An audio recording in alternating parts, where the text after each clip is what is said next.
You're listening to an Airwave Media podcast. Want to learn how you can make smarter decisions with your money? Well, I've got the podcast for you.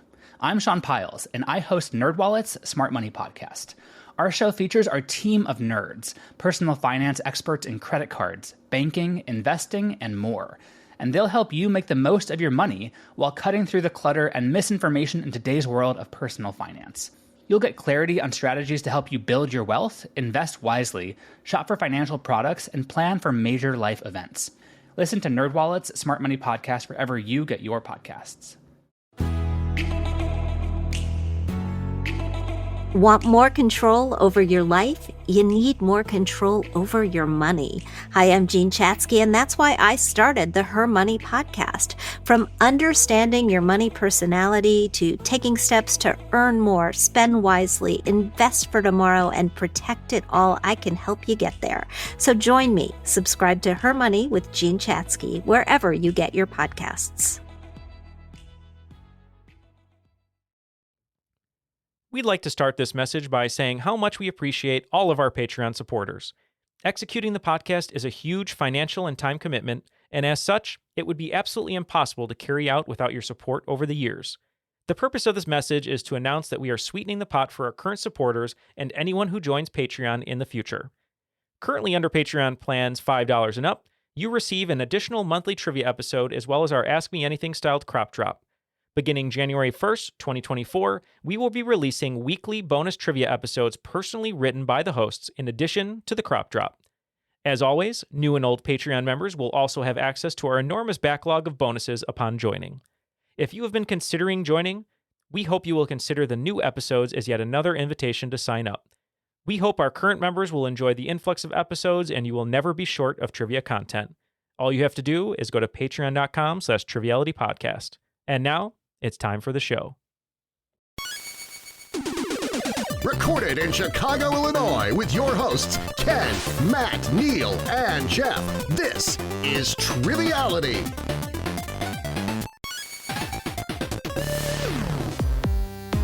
Hello and welcome to Triviality, the game where a lack of seriousness meets a little bit of knowledge. What are you laughing at, Jeff? When you said hello, I wanted to go hello, but I didn't have enough enthusiasm to make it a bit today. Like Book of Mormon or Seinfeld? No, just like a general. Oh, just a general hello. Yeah, like the barbershop quartet style. Oh, yes. Okay. Well, we can't do a barbershop quartet because we're down one. We're missing Matt. We are missing Matt, who actually in more ways than one. He's trying We're missing him. trying out for a barbershop quartet at Disneyland. So they have the barbershop quartet that walks around and sings Light a Rose or what have you, and he's trying out for it. So good luck to him. Well, he's sick of being an employee for a conglomerate. He wants to be a character for a conglomerate. I see. Well, Neal, let's start off the show by congratulating Colleen on a successful play. Yep, she's doing her last play right now. Christmas Carol this year. Yep, last performance of A Christmas Carol. Or most recent? Last performance of this most recent play. I'm sure there will be many, many more. But last night I was visited by 3 ghosts, and I'll be changing my ways. Well, good. That's the whole point of the story is. Actually, there's 4 ghosts. Sorry. There are 4. Correction. That's Marley Erasure. Sorry. That's my bad. Well, Neal, we got a good show coming up today. We got some great guests. Only 2, not 4 like the ghosts, but who are they? Yep, and both of them are not corporeal.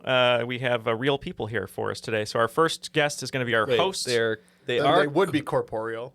They're not in the studio, though, so they're incorporeal. They're corporeal somewhere. Oh, I not see. Here. Not here. Okay. Well, both guests aren't in studio, but they're here in spirit of A Christmas Carol. And our first guest is going to be a player today, coming to us from Libertyville, Illinois, not too far from us. So pretty much, around the same area. And that is Forrest Okin, Oakland 5 supporter on Patreon. How you doing, Forrest? Yeah, I'm not doing too bad. Excited to be here. How's everyone there? We're doing great. And I guess we could call you an Okin 5 supporter on Patreon. So thank you for that. But tell us a little bit about yourself. I am from the Chicagoland area. Grew up in the northern suburbs. Been here basically all my life. I have 3 kids with my beautiful wife. Just day to day, I'm a project manager for a packaging company, and pays the bills and lets me spend a lot of time with my kids. Wonderful. That's what's important. That's great, and gives you some time to play some trivia. So we appreciate you being here today. Yeah, plenty of time. Well, thank you. And our special guest host is someone we're bringing back. We always love having him here and hearing his questions. Coming to us from Huntsville, Alabama, not a robot supporter on Patreon, not a ghost supporter on Patreon, Jared Seale. How are you, Jared? Hey, guys. Thanks for having me back. I'm good. And remind the folks at home about yourself. Yeah, I'm a software engineer down in Huntsville, Alabama. Hobbies include playing some music and enjoying myself in adult kickball games. What was the last injury that you had? Right about here. It's still bugging me a little bit, but it's not as bad as the first one where I tore my rotator cuff trying to slide into second base. Oh, geez. Yeah. Serious. Huh? That is serious. And you were referencing the rib area, so you had some sort of rib injury? Pete Rose level commitment there. I think I bruised a rib or something. Yeah, something just like takes over in my brain when I'm Did the kickball hit you, or was there impact? I was out. Yeah, it was so embarrassing. Oh, wow. And is this a league, though? I'm really curious. Is this a league where you can peg someone with the ball and they're out? Mm-hmm. Oh, yeah. Perfect. That's how it should be. They got me right on the butt. I didn't even notice was the worst part. They had to tell me they got me out after I was already like recoiling in pain. It's like me when I used to play paintball, and I'm like, I don't see any paint. And then it's like, but it's right there. I don't see any paint. Well, today is a Triviality first. If you get a question wrong, you will be hit with a kickball. So we don't know where it's coming from, but we're going to get hit by it. I like that when we were kids, we used to play dodgeball with kickballs. That's true. They have dodgeballs. They're foam. They don't hurt, but we used to play with kickballs. Yep. My favorite was wall ball, where you throw a racquetball, and if you we fumbled it, sting. You played with sting. You played with a racquetball. Oh yeah, we played with a tennis ball. Well, we did both. We played with a racquetball. Kamar kids are hard. Oh yeah. And then we just whip it at someone and get a welt and everything. That was fun. Yeah. Speaking of welts, we hope that we won't have too many today from Jared's questions, but we need to have teams. It looks like, Jeff, you are going to be partnered with Forrest, and Forrest, you guys were talking a little bit about music and scientists, I guess, and what's your team name going to be today? That's not at all what they were talking about. Very much so. We're going to be Too Many Offspring. Not a reference to your three, I'm sure, lovely children. And of course, you can't have an offspring reference without some subtext, right? So we're going to be Too Many Offspring. Too Many Offspring, : The colon's very important. The kids are all right. The kids Make are sure you all right. get it checked every year. And that's probably a little much, if I'm being honest. You and I, you're a medical professional and not a trivia podcast. And then Ken, you picked our team name. What was it again? Dr. Holland's Frosted Tips. That's right. Not to be confused with Dr. Holland's Opus, starring fan favorite. Mr. Holland's Opus. Mr. That's right. He wasn't a doctor, I guess. Yeah, starring Richard Dreyfuss. But he did not get his doctorate in music. He didn't. He should have stopped being obsessed with his own son, and he could have gotten a doctorate. So, well, we got our teams. Let's throw it to the rules guy. The rules of the game are simple. 20 questions split into 2 rounds worth 10 points apiece. At halftime, there'll be a special swing round designed by this week's host. After regulation, players will enter the final round with the points that they've accumulated and will have a chance to wager 0 to 30 points on 5 categorized questions. At the end of the game, someone will be named the cream of the crop. Oh my God, you guys, you're like the cream of the crop right now. Now that we know how it's played, I forgot, but yeah, now we know. That's why we remind you. Yeah, let's get on with it. All right. Well, no better place to start than round 1, question 1. In 1996, President Bill Clinton gave a speech addressing the possibility that a Martian meteorite found in Antarctica 12 years earlier may contain evidence for extraterrestrial life.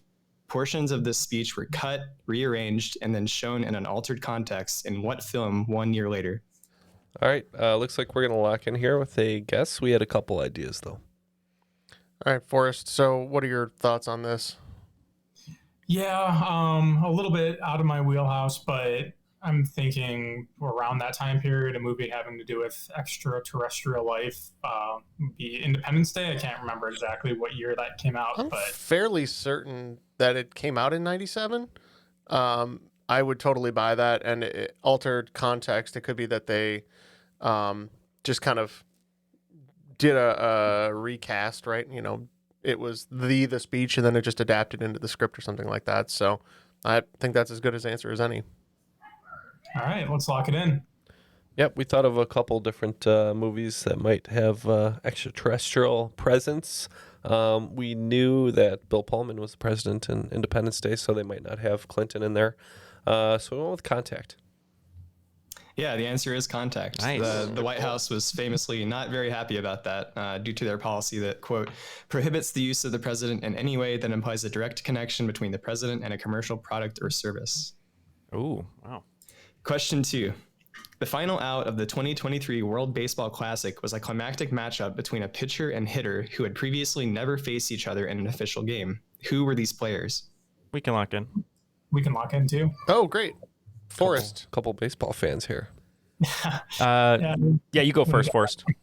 It's going to be Shohei Ohtani and Mike Trout. We said the same thing. Yep, it's those two, Mike Trout and Shohei Ohtani, who had never before faced each other because they were both they were Angels. they were both Angels. Question 3. The Pillars of Creation is a famous photograph taken by the Hubble telescope. It contains massive elephant trunks of interstellar gas and dust and is located within what nebula? All right, we're going to go ahead and take a guess on this one, but we're not too sure. Yeah, astronomy is not my strong suit here. Famous photograph taken by the Hubble telescope. So I know JWST just took was it this one or another famous one? I can see it in my head. I think the fact that he said elephant trunks is a little lead in here, because I think this is named for an animal. And Could it be Mammoth Nebula? I think it's the Eagle Nebula, and I don't know why you would name something the Eagle Nebula. So I'm not sure why that's showing up in my head, but all right, Eagle Nebula. We're gonna go with the sombrero. Well, it was the Eagle Nebula. Jeff managed to pull that somehow. Nicely done. Oh, The cosmic sombrero, the follow-up to the urban sombrero. There is a galaxy called the Sombrero Galaxy. Right? Yeah, I'm not surprised. I mean, there's like literally billions of these things. So, Jared, what's your favorite galaxy? Oh, in a probably the supercluster of Milky Way. galaxies. Milky Way's got a lot of things I like in it. Yeah, almost everything I like is in the Milky Way galaxy. In fact, he's a big fan of this local group. So, question 4.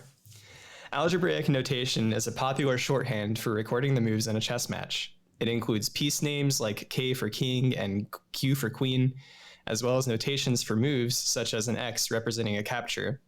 What is the representation for a move that puts an opponent's king in check? yeah. My first thought, if X is a capture, or maybe circle like X's and O's. Circle could be for a check, but yeah, I'm more than happy to hear you out as well. well, when I think of algebraic notation, I'm always thinking of X equals something, right? So, I wonder if it's like X equals, like it's leading into the inevitability of the capture or something like that. So what are you gonna go with? Logic. I'm happy to lock that in. okay, we're gonna go X equals. So like two things, the X and the equal sign? Yes. Okay. We're going to say an asterisk. All right, you take that X for a capture and you tilt it a little bit, you get a plus sign. That represents a check. Okay. I kind of liked your asterisk though, because they're coming from every direction. Mm-hmm. So. Oh, I thought you meant for like a king that was dead, like splattered. Question 5. George Hotz, also known as GeoHot, is a software engineer who gained notoriety as a teen for developing hacking tools for iPhones, such as Purple Rain and Black Rain, that allowed users to bypass certain restrictions imposed by Apple on their devices. This hacking process is known by what name? So big fan of Michael Douglas, obviously. Oh, yes. I thought for a second you were going to say Chocolate Rain, and Tay Zonde was going to make an appearance, but... We can lock in, Jeff. Perfect. I think Forrest knows this one, so we're going to go. Forrest, a hacker by night. Mm-hmm. Not officially, for legal reasons. Yeah, we can't confirm or deny. What do you think? Like it could be a white hat. Like a Trojan virus? Yeah, Trojan's always good because you get a lot of stuff hidden and I don't know hacking processes, so I don't either. Unless it was a Solander, but yeah, we can go Trojan if you want. We'll just go Trojan. All right, Forrest, what are we thinking on this one? Yeah, I'm fairly certain this is jailbreaking. Yep, sounds good to me. Yeah, it is jailbreaking. I thought jailbreaking was when you tattoo the map right on your body. That's the only way you can get out safely. And then you last for 6 more seasons. And I thought it was when Thin Lizzy and the boys came back to town. Well, speaking of jailbreak, Forrest, with that answer there, had a little bit of a break for his team. Looks like Too Many Offspring, The Kids Are All Right, have 30 points, and Dr. Holland's Frosted Tips only with 20. All right. Coming up, question 6. In 279 BC, a Greek king triumphed against the Romans, but in the process lost so many of his forces that it brought his campaign to an early end. Today, he lends his name to what two-word term that describes an outcome in which the cost of success greatly outweighs the reward? We are locked in. Neal, do you know this one? No. What would you call it if you win something, you have a victory, but maybe it wasn't like worth it in the end? The spoils of victory? You don't know that phrase? Maybe, if I heard it. I would call that a Pyrrhic victory. Oh, okay. That's fine with me. We agree. We said a Pyrrhic victory. It is a Pyrrhic victory. Pyrrhic victory. It's like imagine the Bears win, but like all the important players go down with injuries. Get hurt, yeah. Not worth it. Oh, so being a Bears fan usually. Yeah. That's just called you'd have to have a victory, right, for it to be a Pyrrhic victory. Well, anytime we have a victory, it comes at a great loss. Question 7. The Federal Home Loan Mortgage Corporation and the Federal National Mortgage Association are two government-sponsored enterprises and are most well-known by what two nicknames? We can lock in. Yep.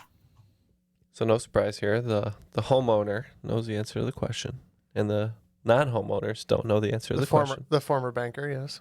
Yeah, the former banker. This is probably something that was referenced in The Big Short. I just don't remember. Don't worry. I'm a what's the... Two nicknames. I don't know any nicknames. I don't know any fun nicknames for government agencies. Sal and Trulio. What about the Patriot Act? Pop and Crack. Federal Home Loan Mortgage Corporation. Pop and Fresh? the something with mortgage and I don't know. I have no idea. Yeah, we're just going to tap on this one. We're going to say crooks and robbers. So, Forrest, if I'm not mistaken, you can correct me if I'm wrong, I feel like this sounds more like the names of two people than two organizations, right? Yeah. So, Fannie Mae, Freddie Mac? Yep. That's exactly what I was thinking. Perfect. And that's correct, yeah. If you have been through the home buying process, you're intimately familiar with these things. It's Freddie Mac and Fannie Mae. And they sell chocolate. You going to feel bad about that one? I'm not going to feel bad about that No, one. I don't care. Fannie Mae gives chocolate, too. They don't give chocolate. You have to sell pay chocolate. for it, Neal. Well, they give it to you if you take it without anyone seeing it. That's why the cops got called last time. Question 8, it's a shorter one. Cyborg is a portmanteau of what two words? We can lock in. Yeah, Jeff, I'm thinking it's cyber organism. Yeah, I was thinking cybernetic organism. Yeah. I think we're good with that. Yeah, I'm just going from Terminator and Arnold Schwarzenegger. We said cybernetic organism. That's completely right. Cybernetic organism. It's not really a tough question. I just thought it was interesting because I never knew that before. You don't think about those things, but then they end up sticking with you. That was kind of my process for writing this game. Is I just wrote down various things that I learned over time and made them trivia questions. That's the best way to go about it, to be honest. Just neat stuff. Mm-hmm. Yeah. When Schwarzenegger's pumping iron, it's a cybernetic orgasm. Feels good. Question 9. What is the term for a type of window that is usually installed at a 45-degree angle and runs parallel to the roof of a house? This type of window is found almost exclusively in Vermont. Stupid is what those are called. I've heard this before. Give me a moment, Forrest. If you don't already know it, we can kind of talk it out. But those are not the opinions of all Triviality members, just Jeff. Yep. So write your letters to Jeff. I'm a fan of things being at right angles. I'm sorry. I'm a square, but... I think this is the kind of window that Johnny Depp has, right? It's a secret window. Oh, yes. Yeah. Or is it a rear window? Well, it could be a secret. Hitchcock window. Could be an open window. If it's behind, window. If it's in the back windows. of the house, it's a rear window. All right, let's go with secret window. Secret window. I like that. So the thing that comes to mind for me, the secret is, why is it at a 45-degree angle? I feel like I've heard this before, and the alliterative thing is always the thing I like to go with, and what's coming to mind is a witch's window. Ooh. I think he's right. That sounds very familiar. Okay, so we're going to go with a witch's window. Okay, it's called a witch window, but that's close enough. Okay. Sounds pretty cool. As soon as you said that, I totally remember that. I like that. That'd be a good name for a horror movie, too. Yeah, it would. Isn't that the reason they call it that, right? So because the witches would fly out or in with it or something, right? Oh, I didn't learn that much about that. Oh, I remember we researched this a long time ago. No such thing as witches, Neal. Hate to tell you. Yeah, we learned that on the Halloween episode, if you can recall. Oh, sorry. I'm going to get the witch crowd mad at me. Yeah, you're going to get the big witch lobby out after you.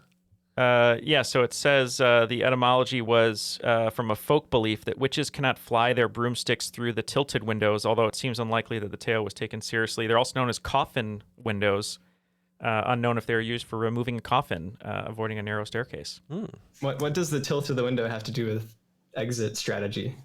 Witches can't fly through it, man. Yeah, it's just that's the way it goes. It's very straightforward. Like vampires need to be invited in. Witches don't like 45-degree angles. Could you imagine? You can set like Ring doorbells to have like automatic prompts. Could you imagine if somebody just set your Ring doorbell to automatically invite in vampires? Seems dangerous. Yeah. Speaking of vampires, actually, that was a good transition.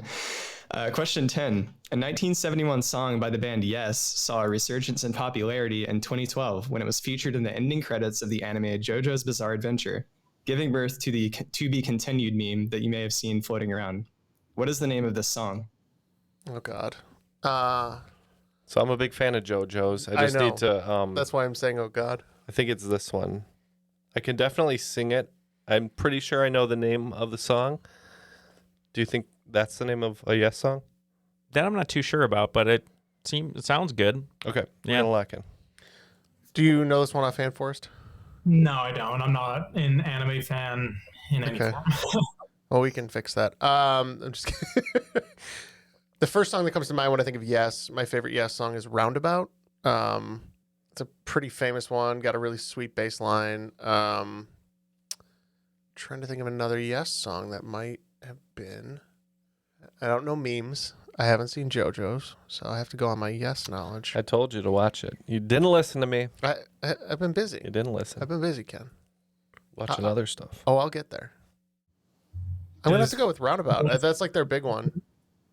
Okay. Yeah. I mean, he said Vampire was a good transition. I don't know if that gives you any clues to the song. Or if there's just vampires and JoJo's Bizarre Adventure. Got it. Never seen it. So we're going to be the Roundabout on this one. All right. Yeah, I botched it because I put Walkabout. So I knew the right song, but I didn't know the title. Boom, doom, doom, doom, doom, doom, doom. Yeah. That's it. That's Roundabout. So points for you, no points for me. Yep. You're confusing it with a really excellent film, Ken. Speaking of points, it looks like Too Many Offspring, the kids are all right, was batting perfect in that second half of the second round. And total, they have 80 points. So they only missed 2 questions the entire first round. And Dr. Holland's Frosted Tips only picking up 20 points, bringing our total to 40. So it is 40 to 80 going into the second round. And before we do that, I just wanted to say thank you to Jared and Forrest for being Patreon supporters.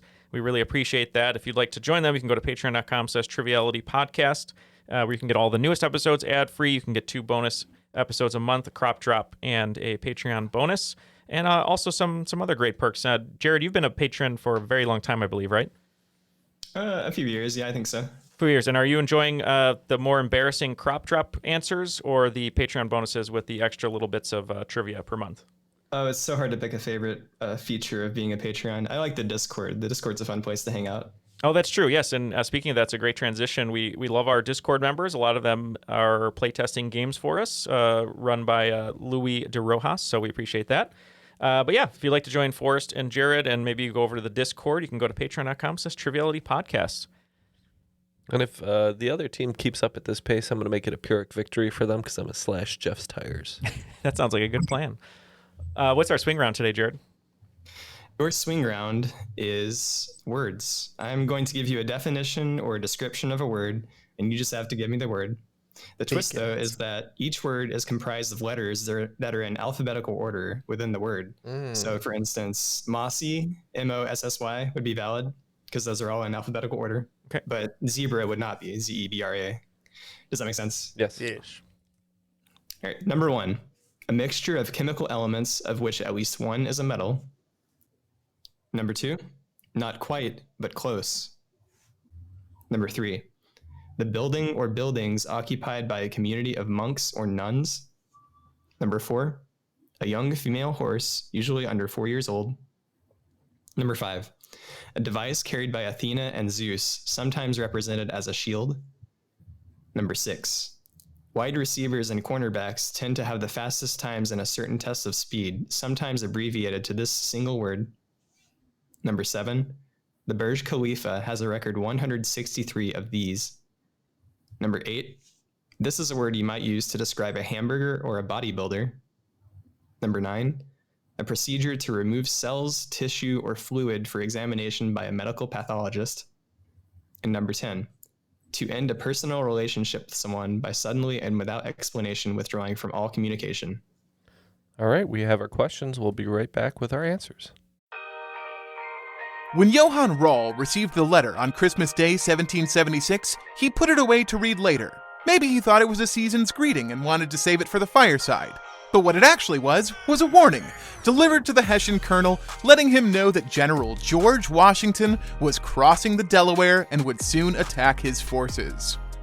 The next day, when Rall lost the Battle of Trenton and died from 2 colonial Boxing Day musket balls, the letter was found, unopened, in his vest pocket. As someone with 15,000 unread emails in his inbox, I feel like there's a lesson there. Oh well, this is The Constant, a history of getting things wrong. I'm Mark Chrysler. Every episode, we look at the bad ideas, mistakes, and accidents that misshaped our world. Find us at constantpodcast.com or wherever you get your podcasts.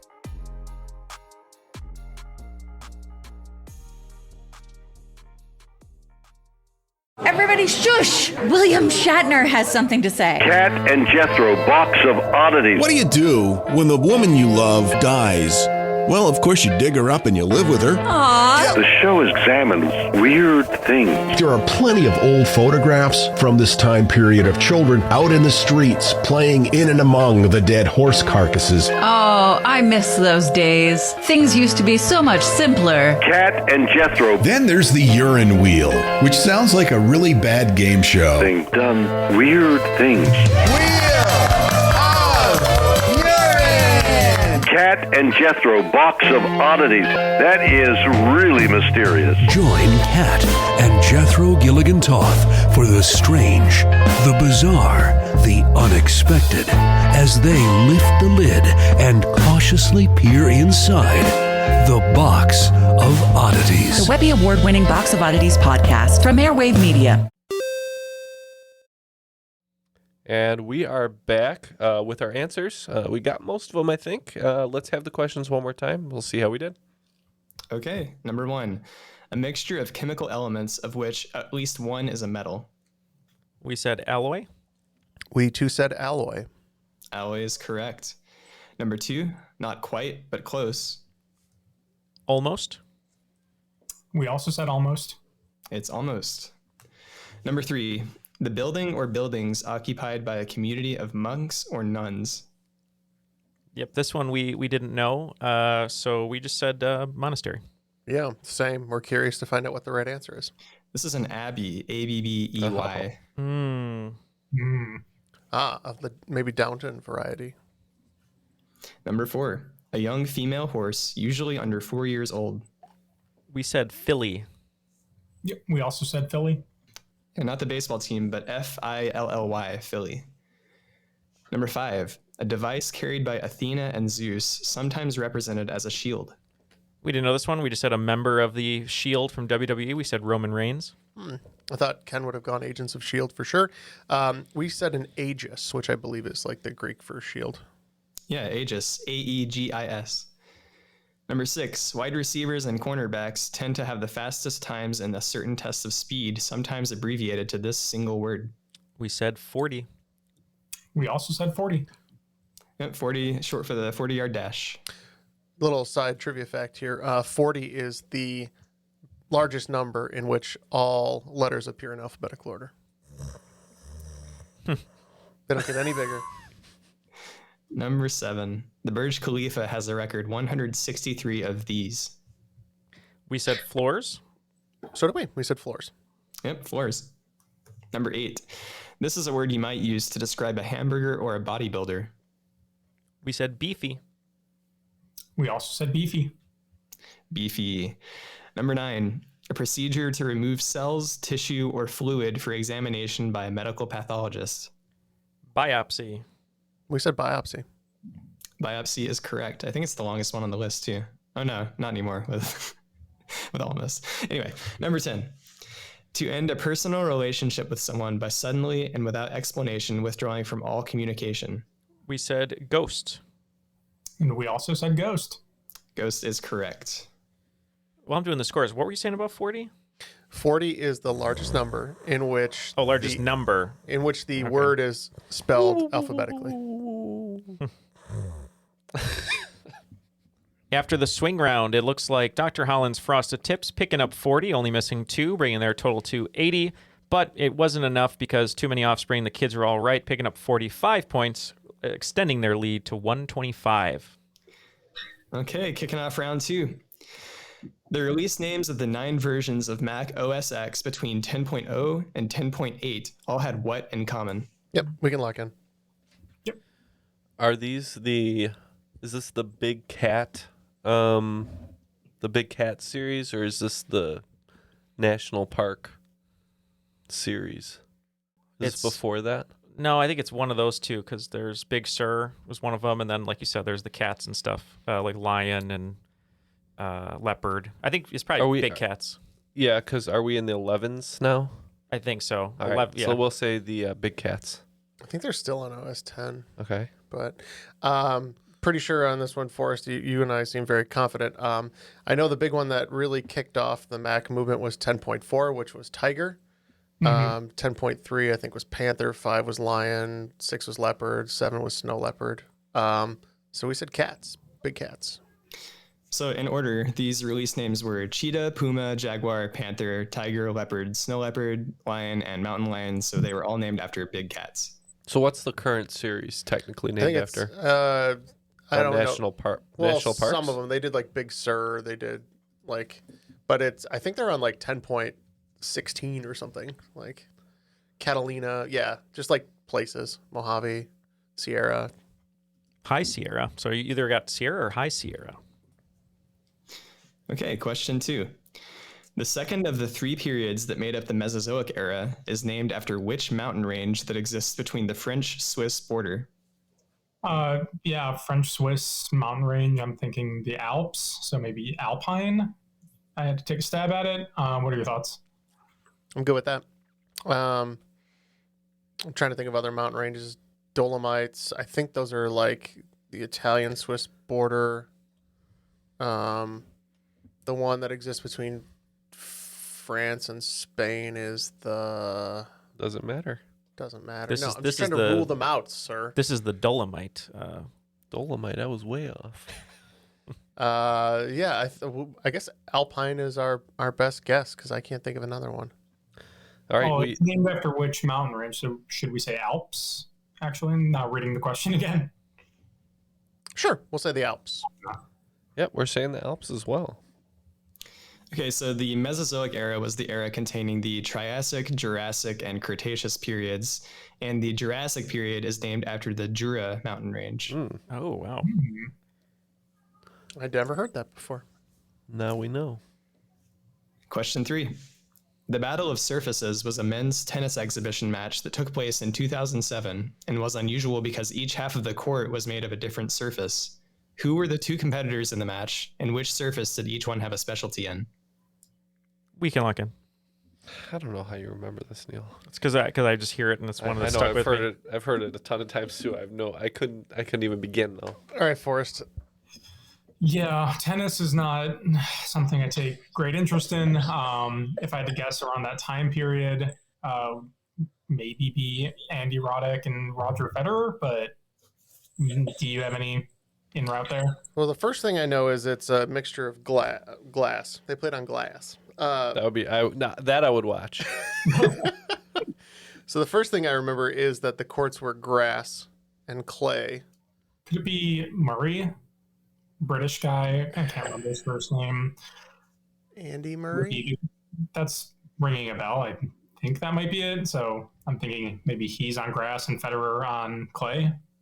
Okay. We'll do that. We'll say that. Yep, we said it was clay versus grass, and we said that Rafael Nadal was on clay and Federer was on grass. Yeah, exactly what Neal said. Nadal on clay and Federer on grass. Talked us out of that one. Federer played on grass. Well, secretly. He couldn't be tested. Did it improve his game or slow down his reaction? Yeah. It might have just slowed down his attitude, I'm sure, right? So he's not Mac. He went from McEnroe into McDonald's or something. How'd you feel about the outcome of that match? Pretty cool. It was pretty good. He went from McEnroe to Buddha. McEnroe to Buddha, yeah. From Justin to Kelly, and the sequel from McEnroe to Buddha. I was going to say, if it's not from McEnroe to Buddha, which I would love to do a Photoshop for, we'll have to find another good title in there. But okay, question 4. In the U.S. 2016 presidential election, one faithless elector from the state of Washington cast his vote for which Native American activist, making her the first Native American to receive an electoral vote? All right. Unfortunately, me and Neal don't know too many Native American activists, so we're going to pick one that we know. I don't either. What do you think on this one, Forrest? Yeah, I don't really have any clue on this one. Don't know too many activists myself either. I don't know why. When I think of activists, I'm not sure if she's Native American. I think of Rosario Dawson. But I feel like I would remember that if it was like someone who was more famous. But yeah, I mean, that might be the best we got. We're going to just go ahead and guess that this person wanted Rosario Dawson. Okay. All right. I'm not sure if this is what you were thinking of, Ken, but I know there was one named Spotted Eagle. This is what we locked in with. Okay. Yeah, Faith Spotted Eagle was the electoral vote for Washington, or one of them. One of many faithless electors of that election. Yeah, go ahead and take your points, guys. That was a good one. Question 5. Trinitite is an unnaturally occurring glass-like material that was formed after what specific event? And 2 bonus points if you can tell me the year that the event happened. Forrest, I think I've got an idea on this. I don't want to lock in yet, but... yeah, I think I may have the same idea.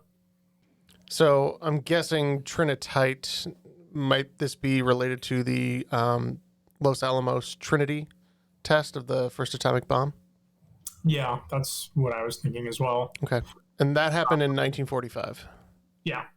So, okay. Well, we're in agreement. We're going to lock in with the first atomic explosion, first detonation of an atom bomb, and we're going to say 1945. Somebody watched Oppenheimer. Yeah, they did. Yes. But don't forget to take the sheets in. Yeah, we know you just know it from Oppenheimer.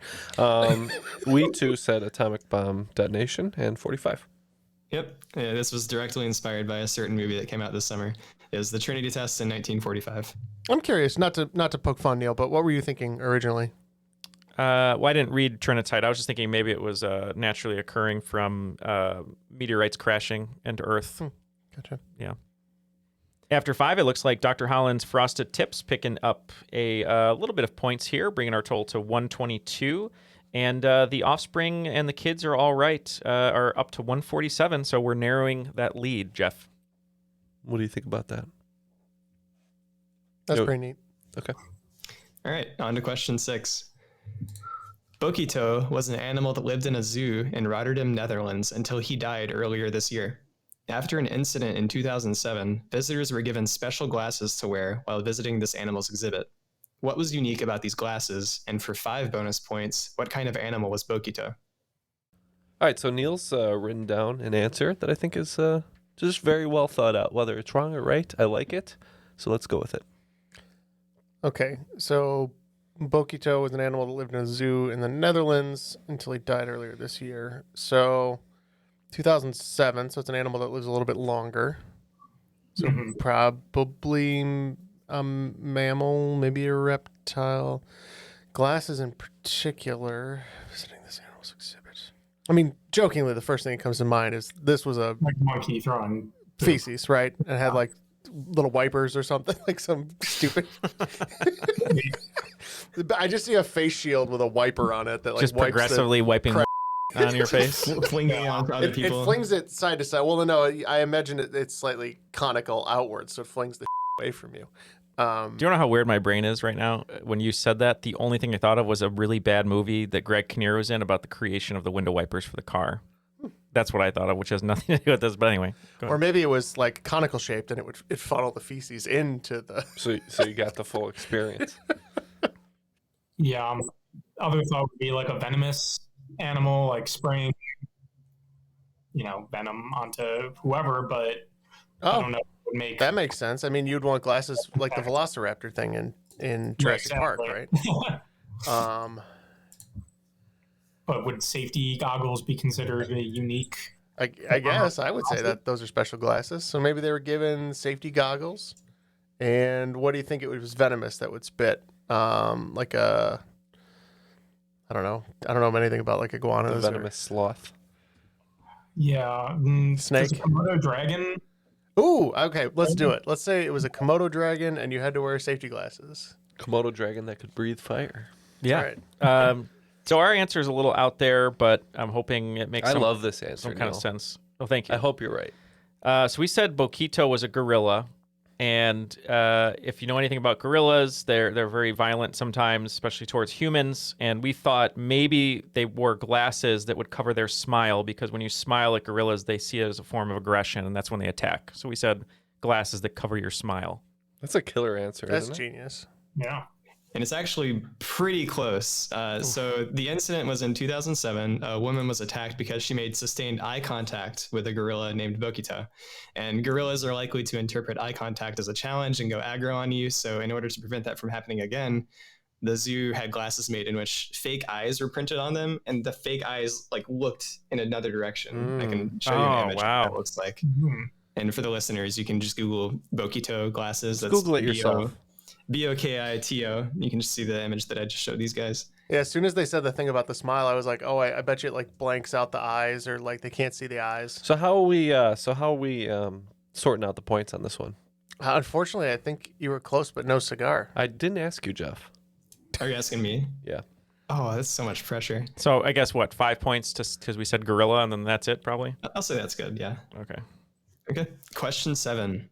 Name 5 of the 6 languages of the United Nations, and 2 bonus points if you can name all 6. So you want to lock in English, Chinese, French, Spanish, and maybe Arabic? Yeah, let's lock in Arabic, and we can say Russian for Russian for our 6th guess. Bonus. Okay. We're going to lock in with our top 5: English, Chinese, Spanish, German, French, and then we're going to add Urdu as the last. Okay, so the 6 languages of the United Nations are Arabic, Mandarin Chinese, English, French, Russian, and Spanish. Missed it. There we go. Do we get points? Yeah, we got all of them in the bonus. Oh, sweet. Cool. We had nothing, right? Correct. Okay. So question 8, Rule 7.3 of the American Bar Association Model Rules of Professional Conduct prohibits lawyers from engaging in a kind of solicitation known by this vehicular 2-word phrase. Does it bar them from putting their thumbs under their suspenders? It's too powerful of a move. It is, yeah, or taking out a handkerchief and tapping your brow. But it's a kind of solicitation. Oh, I wonder if it's got to be something where if you see an accident, you go right up and hey, I'm a lawyer, that kind of thing. Oh, what's it called when you're in traffic and you're looking at stuff like an accident when you turn your head? Looky loose. Yeah, I know what you mean. What the hell's that called? Gaper's delay? No. Yeah, that's what I mean. Gaper's delay? Is that really what it's called? Well, that's when that traffic's bad because you're all staring at an accident. I know what you. Is that like a regional thing? Is that a region? I call that rubbernecking. Oh yeah, maybe it's regional. Yeah, it's Gaper's delay here. Yeah. Never heard of that. I've heard of rubbernecking too, though. What it's what Jake Gyllenhaal was in Nightcrawler, basically. He did video work. I know, awesome. I think you're right. I'm trying to think of it. Not ambulance chaser, I don't think. Or maybe. Yeah, maybe. Ambulance chaser? Yeah, I don't mind that. It's vehicular. Yeah. So, Forrest, I'm pretty sure this is ambulance chasing. Mm-hmm. Yeah. So, basically just following up on catastrophe. So. Yeah, exactly. All right. Yeah, it is ambulance chasing. All right. We got it. Yeah, got there. Question 9. What is your favorite color? Is a life or death question posed by a character from what 1975 film? I have no clue on this one, Jeff. It seems, what's your favorite color? Life or death question posed by a character from what 1975 film? That seems just up enough to be A Clockwork Orange. Which was played by Malcolm McDowell. Now I have to see if I can remember the character's name. You don't need the character's name. Yeah, just the movie. Oh, we're gonna say I'll save us some time here. We're gonna say A Clockwork Orange. Because you're wrong anyways. We're gonna say Monty Python and the Holy Grail. Yeah. What is your favorite color? That's right. Blue. Maybe that clarifies it a little bit. Yeah, it's Monty Python and the Holy Grail. I tried to read that as like neutrally as possible to it mask. Succeeded. All right. On to the final question of round 2. Question 10. In mathematics, there exists a theorem that states that in order to color in regions on a map in such a way that two of the same color do not touch, you'll never need more than a certain amount of colors. What is this number of colors? And as an addendum, there have been different versions of this theorem in the past, but I'm looking for the one with the smallest number.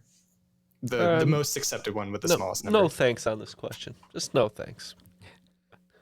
So, Neal, I don't think we're going to give him any hints here by taking a wild guess. Do you just want to say 6? Yeah, that's good with me. This question is outside of my faculties. All right, Forrest, I'm hoping that you are a math savant. Oh, yeah. I don't know. My first thought was 5, just a gut feeling, but... I like that. I was thinking a similar thing. I think it's really low. I've seen representations of this before, but it's been quite a few years since I've run into it, so I can't say with any confidence. Yeah. But 5 sounds good to me. Yeah, let's lock it in. And as we said 6. Okay, so 5 for a long time, I think, was the accepted. It was never proven because it's very hard to prove without computers, but people thought 5 for a long time. But nowadays, the more common accepted answer for this is 4. You only need 4 colors to color in a map to ensure that no two of the same color are touching. Wow. Boo. God, we are so stupid. I'm not booing you. I'm just booing that there's only 4 colors. Okay. Let me do this. I don't understand that question at all. And I refuse to answer it. At the end of regulation, it looks like Dr. Holland's Frosted Tips is going to be picking up 25 points, bringing their total to 147 to end the game. And the Offspring are all right, is which I'm calling you now, are picking up 22 points, bring your total to 169. Nice. We're at final round categories. Okay, so I got a little bit silly with it this time, and I'm doing 6 categories for this final round.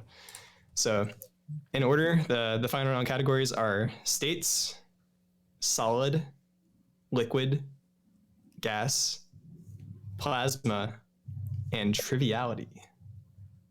So since there are 6 categories, we will still do 30 points max on each question. Just a little more opportunity for movement. Both teams' wages are now locked in. Offspring are doing 25 points all the way down, and Dr. Holland is doing 20 points all the way down. Okay, so question 1 in the category of states. 48 of the United States divide their local governments into regions called counties, but 2 states use different terms. One's regions are called parishes, and the other ones are called boroughs. What are these 2 states? Question 2 in the category of solid. What colors are the first 3 balls in a standard billiard ball set in ascending order?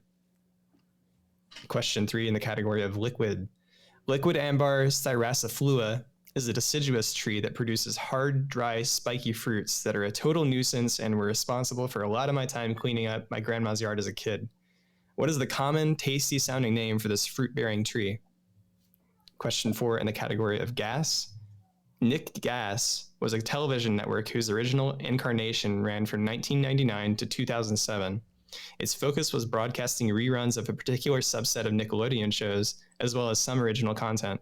What did the GAS of Nick Gas stand for? Question 5 in the category of plasma. Erasmus of Formia lends his saint's name to what weather phenomenon in which luminous plasma is created from a rod-like object such as a ship's mast? In question 6 in the category of triviality, in the vanilla OG triviality rules read, within one, how many times is the word "the" said? All right, we have our questions. We'll be right back with our answers.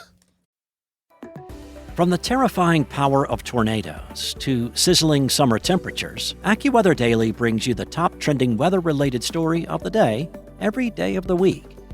You can learn a lot in just a few minutes. Stories that will impact you, such as how a particular hurricane may affect your area, or will that impending snow event bring more than just a winter wonderland? Occasionally, there are weather-related stories from the lighter side, like how a recent storm trapped tourists inside Agatha Christie's house, a setup perfect for a plot of one of her novels. And if there's a spectacular meteor shower or eclipse coming your way, we'll let you know if the sky in your area will be clear to check out the celestial display.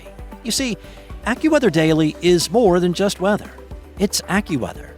Listen and subscribe to AccuWeather Daily wherever you get your podcasts. That's AccuWeather Daily, wherever you get your podcasts.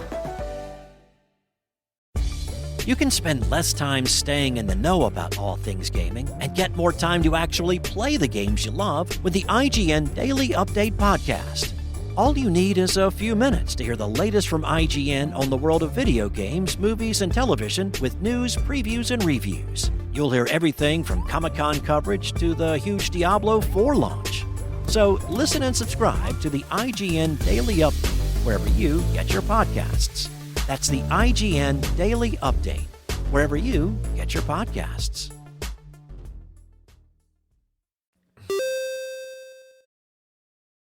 We are back with our answers for the final. So let's get the questions one more time, see how we did. Again, Offspring wagering 25 points on all, and Dr. Holland, who is Dexter Holland, wagering 20 points. Dr. Dexter Holland. Dr. Dexter Holland. All right, so the first question was in the category of states. I asked you which states' regions are called parishes and which states' regions are called boroughs.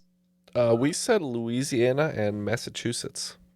Yeah, this was a real team effort, Forrest. I knew Alaska had boroughs, and you saved us on the other one because it's... Yeah, Louisiana, yep. With parishes, Yep. Yeah, parishes in Louisiana and boroughs in Alaska. Shoot. According to me, I said borough sounds like some Boston. Like Foxborough, which is where the Patriots play. Question 2 is in the category of solid.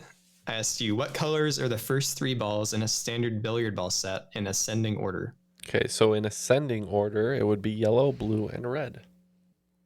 Yeah, I think we agree. We said 1 was yellow, 2 was blue, 3 was red. Yep, yellow, blue, red. And when I was playtesting this, one of my friends mentioned that in Pro Play, when they're like televising these events, that one of the balls is changed to pink because it shows up better on TV or purple or something. It's like different. So that's why I said standard billiard ball set. It's just a little interesting. Well, I could also see the red being substituted out because of color blindness. So against the green table. All right. In the third question was the category liquid. I asked you, what is the name of the tree that produces hard, dry, spiky fruits? Oh, category liquid. That could have been a hint, but we thought maybe this is like a regional thing because I really can't think of anything besides crab apples.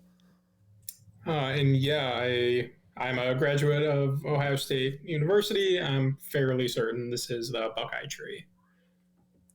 So this is a tree that's mostly found in like the southeastern kind of quadrant of the United States. It's the American sweet gum tree. Oh. The old sweet gum tree. I wasn't close to getting that, Neil. Nope. Gotta say. Yeah, it's kind of a you know it or you don't. You've either spent hours cleaning them out of your grandma's yard or you haven't. I have not. Question 4 was in the category of gas. I asked you what the full name of Nick Gas stood for, the GAS. Well, in days long past, Jeff and I would wager on Guts reruns and see which kid would win. And I think this is Games and Sports. We always knew it was the kid who was like going through puberty like sooner than everybody Johnny else. Football hero. Yeah. So you had to just start blind betting because otherwise it wasn't much of a competition. But not true though. Once in a while you'd have a surprise, but rare. We agree. We said Nickelodeon Games and Sports. Yeah, the channel's full Christian name was Nickelodeon Games and Sports. People say that in reference to many things. Question 5 was the category plasma. I asked you what Erasmus of Formia lent his saint's name to. What weather phenomenon? Me think this is St. Elmo's fire. Yeah. Yep, it is St. Elmo's fire. And finally, the final question, triviality. I asked you how many times in the rules read does the rules reader say the word "the"? This was actually pretty tough. It's easy to hear it, not so easy to recite it back. We came up with 7. Yeah, and we also said 7. So I did say within 1.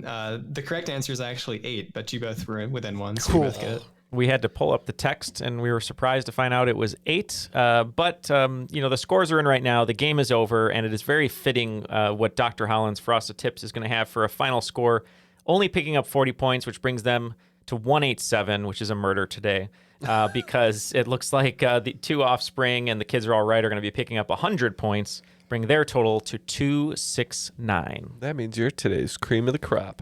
You're a winner, baby. Well, we had a chance to become the cream of the crop, and we succeeded. So good job. All credit to Forrest. Thank you for being an excellent partner today. Yeah, thank you. It was great playing with you. Any shout outs or anything before we let you go today, Forrest? Yeah, shout out to my wife and kids for holding on the fort while I'm doing this. It's been my Sunday, and yeah, thanks for having me on. Of course. So nice to meet you and have you here today. And Jared, always a pleasure to have you host a game. The questions were great. Learned a lot of new things, which was really fun. Anything you'd like to say before we let you go today? Just thanks for having me back on again. Shout out to my friend group that play tested this for me. Juber, Gianni, Wally, Jake, Jonathan, Kyle, Shots, Bosby, and Kayla. You guys are great. Help me fix a little here and there, but all of you missed the hippo error, so I'm going to remember that one. Oh, yeah. well, thank you so much. Which the listeners don't even know about because of the magic of editing. Oh, yeah, because... That's true. Little question had to be replaced in the swing round. That's what that's in reference to. And we love hippos. Yeah. But thank you very much, Jared, for being here. We appreciate that, and appreciating people coming through for us. Also goes to our network, Ken. That's right. We are a part of Airwave Media. You can find them at airwavemedia.com with other great shows such as The Film Vault, Pulse of the Planet, and how about History of the Second World War. Yeah, and I think 40% of you have already tuned out here according to a survey, but if you haven't yet, please check out our Discord to join Forrest and Jared. Make sure to give us a review on iTunes. We're trying to up those numbers once again. And if you'd like to join Patreon, you can go to patreon.com/trivialitypodcast. And to the 60 who are still with us, the 60%, you're the true heroes. The true heroes probably knew how many times the is in the rules read. That's so right. We appreciate all of you. For Matt, Forrest, Jared, Jeff, and Ken, my name is Neal, and that was Triviality.